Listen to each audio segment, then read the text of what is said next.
Veamos ahora la estructura gramatical. ¿Cómo construimos de una manera básica y rápida una frase en presente perfecto? Vamos a ver una frase, cómo hacerlo para frases afirmativas, frases de negación y frases interrogativas, que sería la pregunta. Primero comenzamos con las frases afirmativas. Entonces vemos, lo separé en colores para que, digamos, sea mucho más fácil para nuestro cerebro poderlo como identificar y digamos que traducir. Entonces es como tomar una foto mental, ¿ta? Y ya vamos a saber el orden que debemos seguir para que se cumpla una frase afirmativa en este tiempo verbal. ¿Cuál? Presente perfecto en inglés. Comenzamos con el sujeto. Esto es lo básico, ¿cierto? Hay formas de, obviamente, de hacerle variaciones y sigue quedando en este tiempo verbal, pero para facilidad y para no abrumarnos tanto, pues vamos a ver la forma, digamos, la forma más simple de hacer una frase en este tiempo. Entonces, comenzamos con haciendo alusión al sujeto. Luego, o sea, vamos a decir quién es la persona o la cosa o el lugar de lo que vamos a hablar en esa frase. Luego le agregamos el auxiliar have.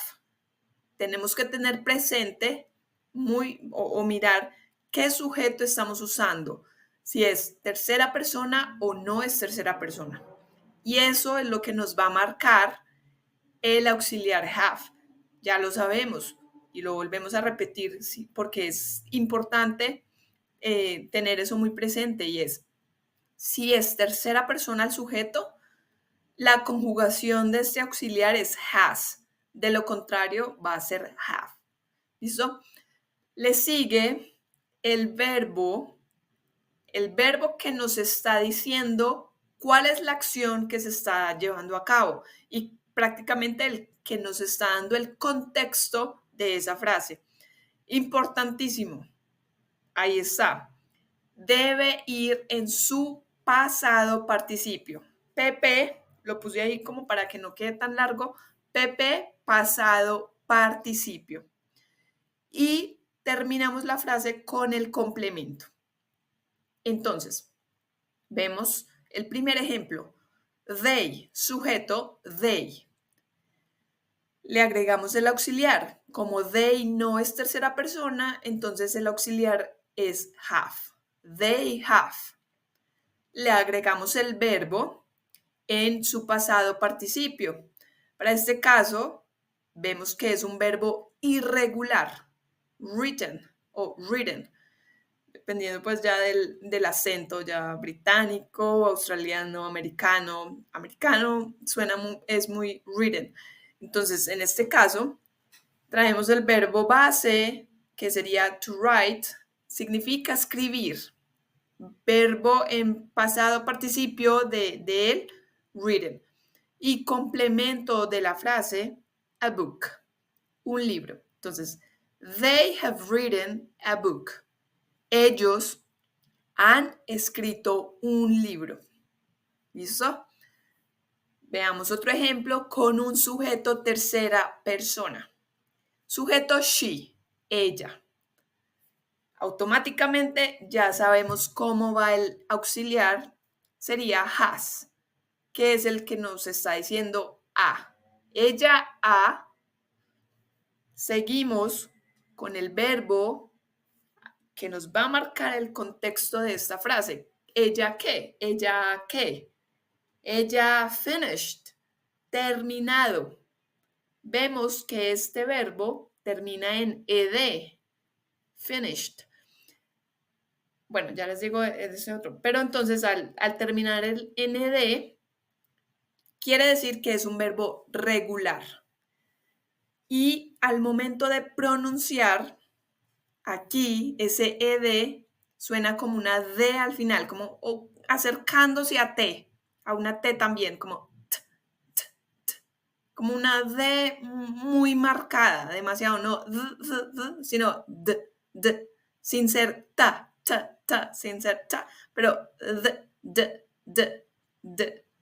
finished. Es en el inglés esa parte de los verbos regulares es muy recomendable que hagamos ese énfasis al final en temas de pronunciación. De lo contrario, se pierde. Si yo digo finish y no enfatizo al final ese sonido que me va a marcar el ed, entonces queda finish. Y finish sería el tiempo de ese verbo es presente. She has finished no tiene sentido no en inglés porque no estoy diciendo, o sea, si bien quiero decir algo en presente perfecto, pues no lo estoy diciendo en ese tiempo verbal. Obviamente me van a entender, muy seguramente que sí, pero lo fundamental es hacer ese énfasis al final. She has finished. Finished, cuando yo lo marco, finished, ya estoy puntualmente en este tiempo verbal presente perfecto. Entonces, y finalizamos con el complemento her work. She has finished her work. Ella ha terminado su trabajo. ¿Listo? Vamos bueno, esa estructura, esta regla, la pueden escribir, le pueden tomar foto para que se la vayan grabando. Grabando porque esa es la base para la creación de estas frases. A partir de esta estructura, podemos crear miles de frases. Entonces vamos a pasar a cómo sería una frase ya en negación. Tenemos el sujeto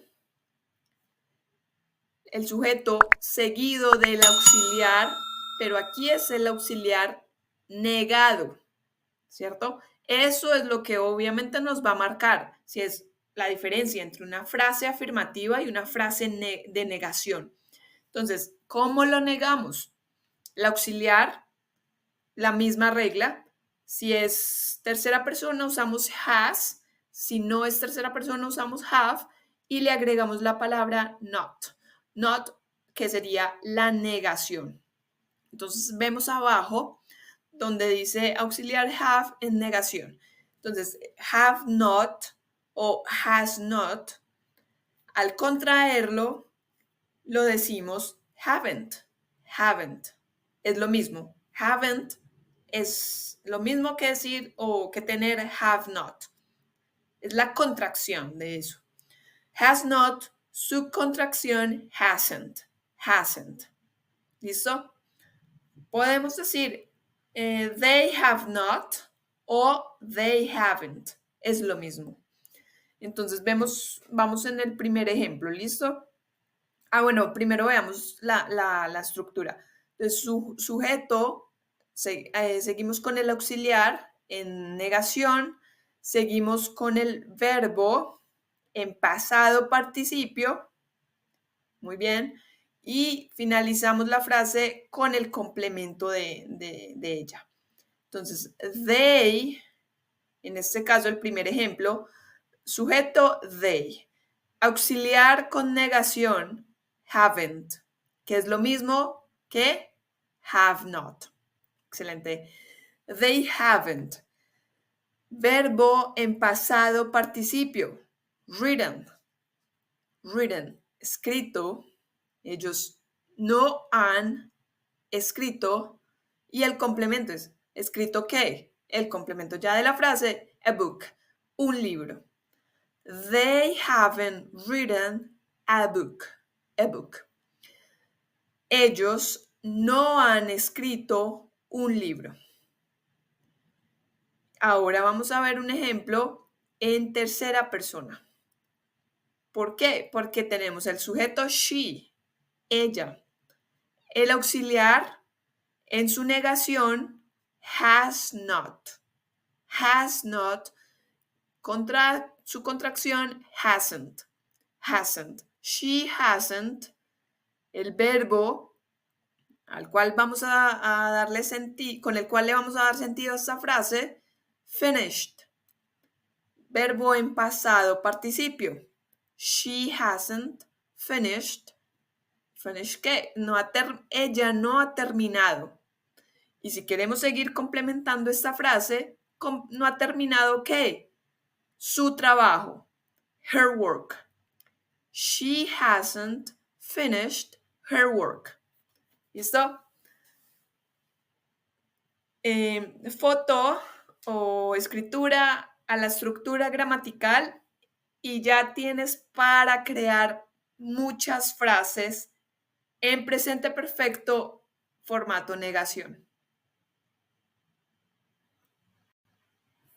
Pasamos a cómo crear una pregunta. ¿Cómo crear una pregunta en este tiempo verbal? Veamos la estructura. Aquí solamente se le hace un cambio en temas de orden a la frase. En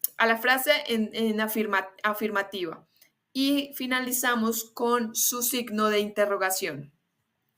Es importante también algo a tener en cuenta y es que en inglés, cuando escribimos una pregunta, solamente ponemos el signo de interrogación al final. No lo vamos a poner al inicio como lo hacemos normalmente en español. En inglés solamente es signo al final. ¿Listo? Entonces, ¿cuál es el cambio? Muchos ya seguramente lo han notado. El cambio en la estructura es entre el sujeto y el auxiliar have. Cuando vamos a hacer, que ya lo vimos, vamos a hacer una frase en afirmativo. ¿Comenzamos por cuál? Por el sujeto. En este caso, el sujeto va a pasar al segundo puesto. ¿Y el primer puesto de quién va a ser? Del auxiliar. ¿Listo? Y obviamente cuando lo vamos a decir, pues vamos a usar una entonación en forma pregunta, también como para demostrar que es eso lo que queremos hacer con esta frase. Entonces, es ese cambio no más. Primero, auxiliar, dependiendo del sujeto, varía. Luego sigue el sujeto, seguimos con el verbo, siempre en pasado participio, y finalizamos con el complemento y signo pregunta. ¿Listo? Fácil. Fácil. Veamos ahora el ejemplo. Auxiliar have. Al auxiliar comenzamos con have. Quiere decir que el sujeto no es tercera persona. Efectivamente, porque tenemos sujeto they. Have they, have they. El verbo en pasado participio, para este caso traemos written. Have they written? Y complemento, a book. Y ya pues le hacemos la entonación al final. Have they written a book? Have they written a book? ¿Han escrito ellos un libro? ¿O ellos han escrito un libro? Y vemos un ejemplo ahora con auxiliar has, por lo que el sujeto es tercera persona, efectivamente. Has she, sujeto she, ella, verbo para este caso finished, complemento her work. Has she finished her work? ¿Ha terminado ella su trabajo? ¿O ella ha terminado su trabajo? Digamos que en español no hacemos normalmente, o no es una regla hacer ese cambio, simplemente con la entonación ya sabemos si es una afirmación o una pregunta, pero en inglés sí se hace ese cambio.